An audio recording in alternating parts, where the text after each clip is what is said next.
Assalamualaikum warahmatullahi wabarakatuh. Kembali lagi di Bangun Scale Up Channel.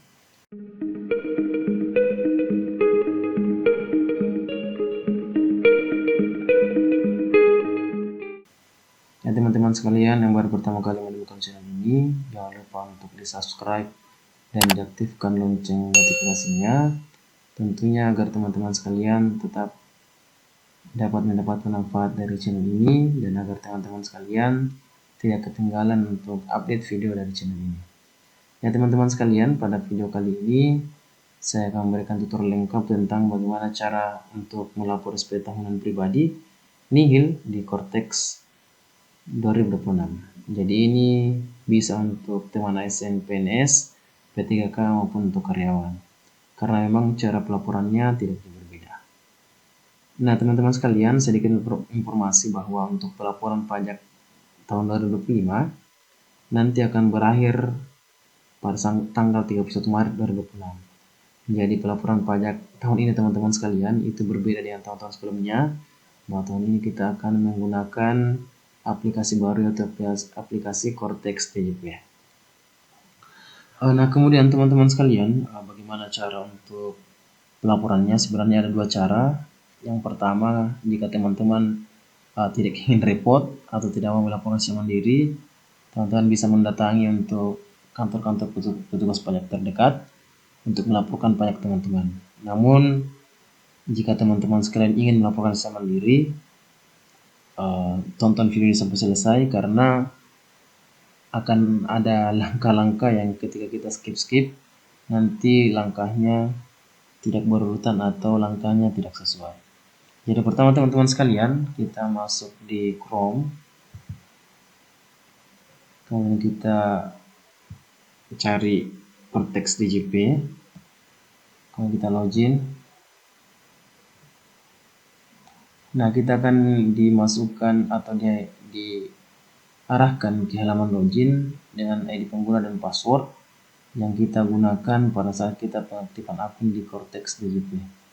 ID penggunanya teman-teman menggunakan nick, kemudian untuk passwordnya atau kata sandinya ini kata sandi yang teman-teman masukkan pada saat pengaktifan pertama kali akun Cortex. Kemudian kita masukkan kaptanya. Kemudian kita login.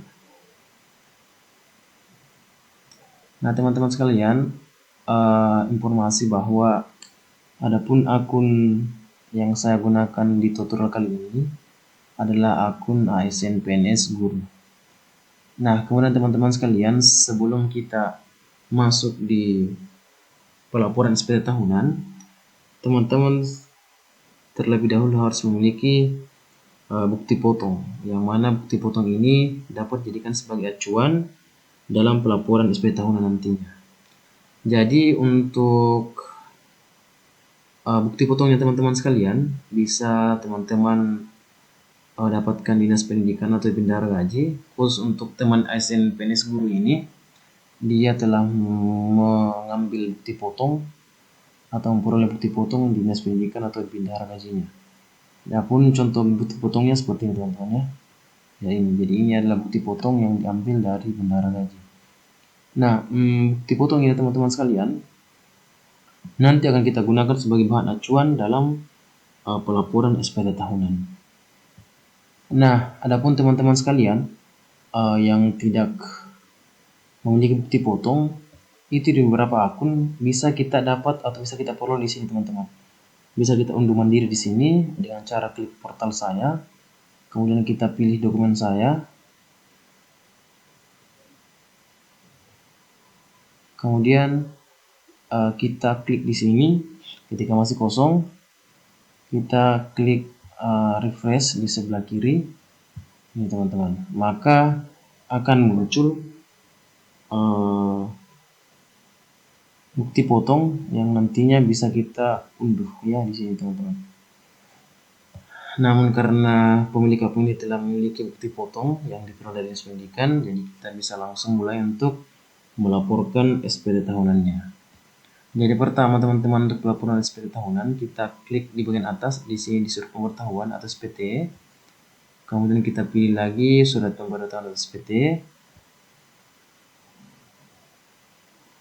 Nah, kemudian kita akan diarahkan pada tampilan seperti ini. Nah, di sebelah kiri ini akan muncul nick dan nama dari pemilik akun. Kemudian setelah itu teman-teman sekalian, kita klik yang buat konsep SPT. Nah, jadi di sini teman-teman ada 3 langkah. Itu langkah pertama, kita pilih jenis pajak, kemudian kita pilih periode pelaporan SPT, kemudian ketiga kita pilih jenis SPT. Jadi yang pertama pilih jenis pajak, kita klik yang PPh orang atau pribadi. Nah, setelah itu kita klik lanjut. Nah, kemudian di bagian kedua dipilih periode pelaporan SPT. Nah, kita yang pertama di jenis periode SPT, kita klik yang SPT tahunan. Nah, kemudian di periode dan tahun pajak, kita pilih yang Januari sampai Desember tahun 2005. Kemudian kita klik lanjut. Nah, kemudian teman-teman sekalian, di pilih jenis SPT, kita akan diarahkan pada menu seperti ini. Di model SPT kita klik, kita pilih normal. Nah, setelah itu teman-teman sekalian, kita buat konsep SPT. Nah, setelah sukses seperti ini teman-teman sekalian, nah kemudian kita klik tombol pensil. Di sini teman-teman, di sebelah kiri ini kita klik tombol pensil. Nah, maka kita akan diarahkan di menu seperti ini. Ada beberapa menu. Jadi yang pertama menu header atau induk. Jadi jadi ini masih loading teman-teman ya, kita tunggu dulu. Jadi di sini teman-teman sekalian ada banyak menu-menu yang akan kita isi. Jadi sebelumnya kita isi dulu di menu header. Nah, di header ini teman-teman, yang akan kita pilih itu adalah di sumber penghasilan. Nah, kita pilih di sini pekerjaannya teman-teman ya. Pekerjaan. Nah, setelah itu kita klik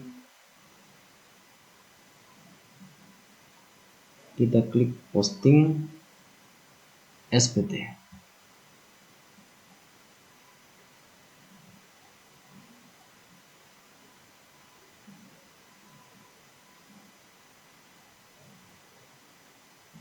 Nah, di menu header nih teman-teman, setelah kita klik posting SPT, maka itu akan berhasil ketika sudah muncul di sini teman-teman status komplit. Nah, kemudian kita masuk di bagian A, yaitu identitas wajib pajak. Jadi identitas wajib pajak ini teman-teman sekalian, kita biarkan saja karena ini adalah identitas dari pemilik akun. Kemudian kita masuk di bagian B, ada iktisab penghasilan neto. Nah, di bagian B ini teman-teman, di nomor 1A, apakah Anda memiliki penghasilan dari pekerjaan, kita pilih ya.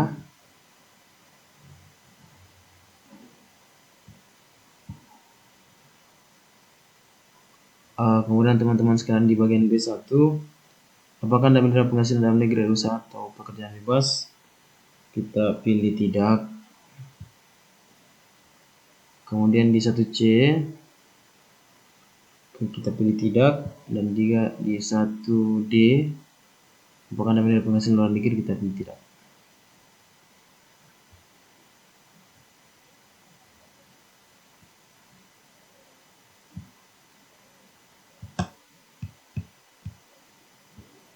Nah, kemudian kita masuk di penghitungan pajak terutama.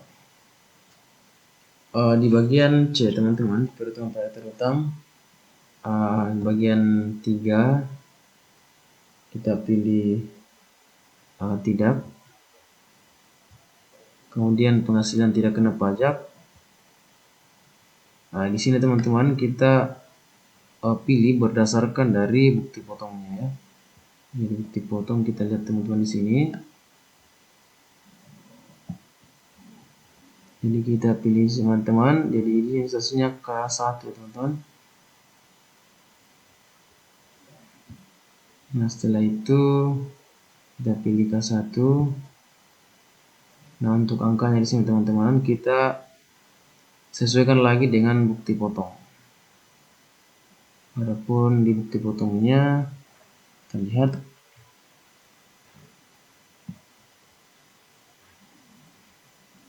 ya di sini teman-teman ya, penghasilan tidak kena pajak PTKP 63 juta.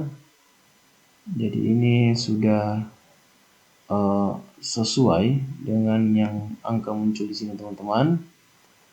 Kemudian kita lanjut di nomor 8, apakah terdapat pengurangan untuk pihak terhutang? Kita pilih tidak.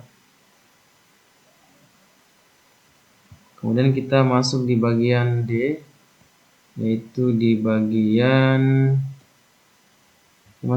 D, yaitu di bagian kredit pajak. Kemudian di bagian pertama kita pilih ya, karena jika kita pilih tidak, maka kita tidak bisa ya, kita pilih ya. Kemudian kita pilih tidak di sini tentunya. Kemudian di bagian PPh kurang atau lebih bayar, ini otomatis sistem, jadi kita tidak bisa memilih di sini teman-teman ya. Kemudian kita masuk di bagian F, pembetulan atau diisi jika status PT ada pembetulan. Kita biarkan, tidak usah diisi untuk bagian F sama G nya. Kemudian kita masuk di bagian H, di angsuran. Kemudian di sini kita pilih tidak. Kemudian yang kedua juga kita pilih tidak. Yang ketiga kita juga pilih tidak ya. Kemudian masuk di pernyataan transaksi lainnya di bagian I. Kita yang pertama kita pilih tidak. Kemudian yang kedua, apakah Anda menerima penghasilan dikenakan pajaknya? Tidak. Kita pilih ya untuk bagian C. Kemudian bagian D kita pilih tidak. Untuk bagian E sama F ini teman-teman ini terkunci ada di sistem, jadi kita tidak bisa milih. Kita lanjut di bagian G, kita pilih tidak. Nah kemudian masuk di lampiran tambahan. Nah di sini teman-teman sekalian, di lampiran tambahan ini otomatis terkunci, jadi kita abaikan. Nah kemudian kita masuk di terakhir di status SPT. Jadi di sini sudah nihil ya teman-teman sekalian. Nah kemudian kita centang di sini dengan menyadari sepenuhnya akan segala akibatnya termasuk sanksi, kita centang. Nah kemudian teman-teman sekalian, sebelum kita bayar dan lapor, ini kita tidak bisa bayar dan lapor sebelum kita memberikan tambahan informasi dengan cara mengisi di bagian L1 ini teman-teman.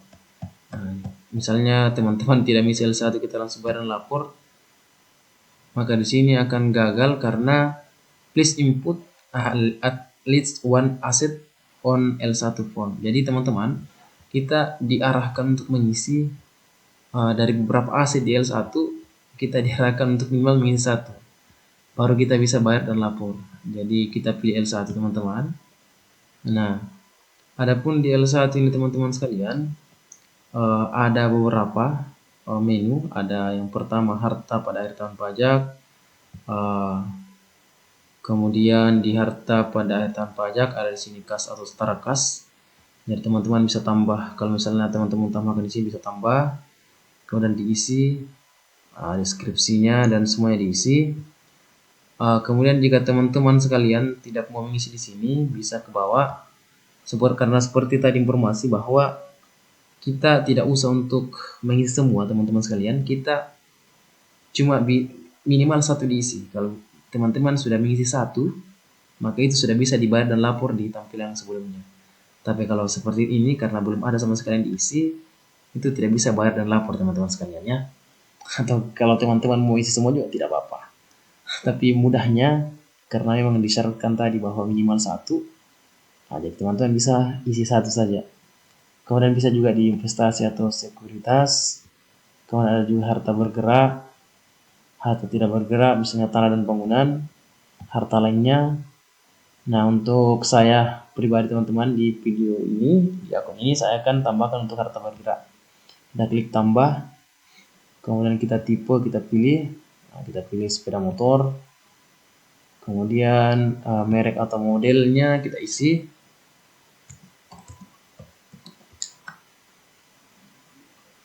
Kemudian kepemilikan kita pilih sendiri.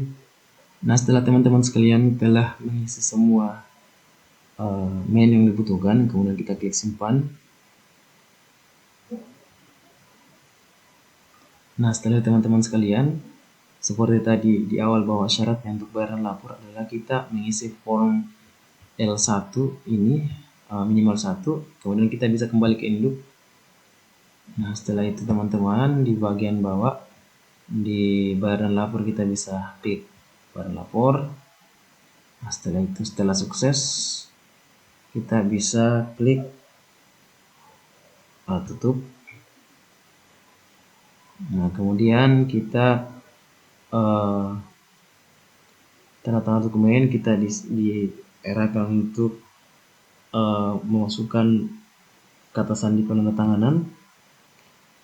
Nah, teman-teman sekalian, bagi teman-teman yang sudah lupa untuk kode otorisasi DJP, karena ini didapatkan pada saat kita pertama kali aktifkan, kemudian kita klik kode otorisasi DJP, kemudian kita konfirmasi tanda tangan. Nah, ketika tidak valid seperti teman-teman, kemudian kita bisa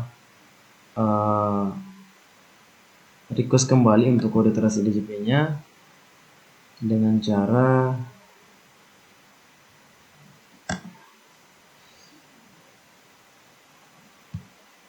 ini, caranya seperti ini teman-teman ya.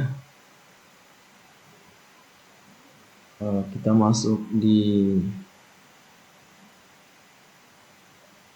masuk di sini teman-teman, di portal saya.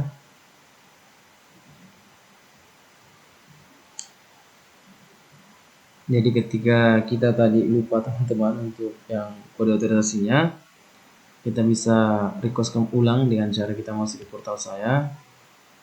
Kita klik portal saya, teman-teman karena loading. Setelah itu kita minta ini permintaan kode otorisasi.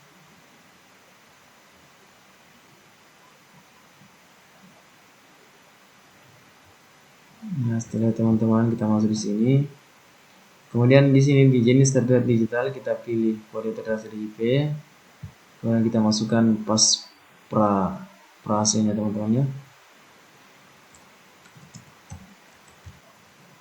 Kita masukkan kembali. Nah, setelah itu teman-teman kita checklist untuk pernyataannya. Jangan lupa teman-teman ya untuk pas prasi dan ini jangan sampai dilupakan lagi. Jadi ini bisa diingat baik-baik teman-teman sekalian. Setelah itu kita klik simpan.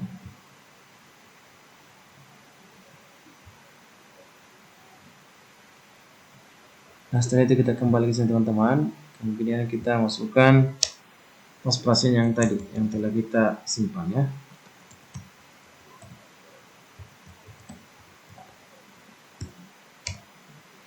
Kita akan buka tanda tangan.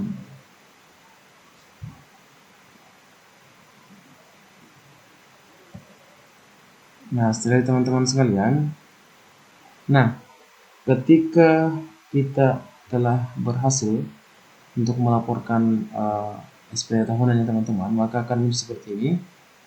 Nah, di periodenya Januari sampai Desember tahun 2005. Nah, untuk bukti pelaporannya kita bisa unduh dengan cara kita klik di sini teman-teman ya, unduh PDF SPT yang telah disampaikan. Kita klik. Nah, setelah itu akan muncul ya, jadi contohnya seperti itu teman-teman ya. Nah, ini adalah bukti pelaporan yang telah berhasil kita laporkan SP tahunannya ya, itu pelaporannya. Kemudian teman-teman di tampilan di sampingnya di sini teman-teman, kita bisa unduh untuk bukti penerimaan elektronik atau BPE-nya dengan cara kita klik yang logo amplop ini teman-teman, kita klik. Jadi SPT tersebut telah kami kirim ke email Anda. Jadi kita tinggal buka emailnya. Jadi tadi yang telah dikirim ke email itu teman-teman adalah bukti penerimaan elektronik atau BPE. Nah, yang pertama kita tadi telah unduh itu adalah bukti pelaporan. Nah, untuk bukti penerimaan elektronik atau BPE-nya jadi seperti ini teman-teman ya. Jadi telah masuk. Nah, jadi ini teman-teman ya. Bukti penerimaan elektronik atau BPE. Ya, jadi seperti itu teman-teman sekalian, langkah-langkah dalam pelaporan SPT tahunan secara mandiri di aplikasi Cortex, tentunya dengan hasil nihil ya teman-teman sekalian. Jadi itu langkah-langkahnya. Jadi seperti teman-teman untuk video kali ini. Terima kasih untuk yang telah menonton, dan saya ingatkan bagi teman-teman belum subscribe silahkan di subscribe akun ini tentunya agar kita bisa terus belajar bersama-sama. Ya, terima kasih atas segala perhatiannya. Assalamualaikum warahmatullahi wabarakatuh.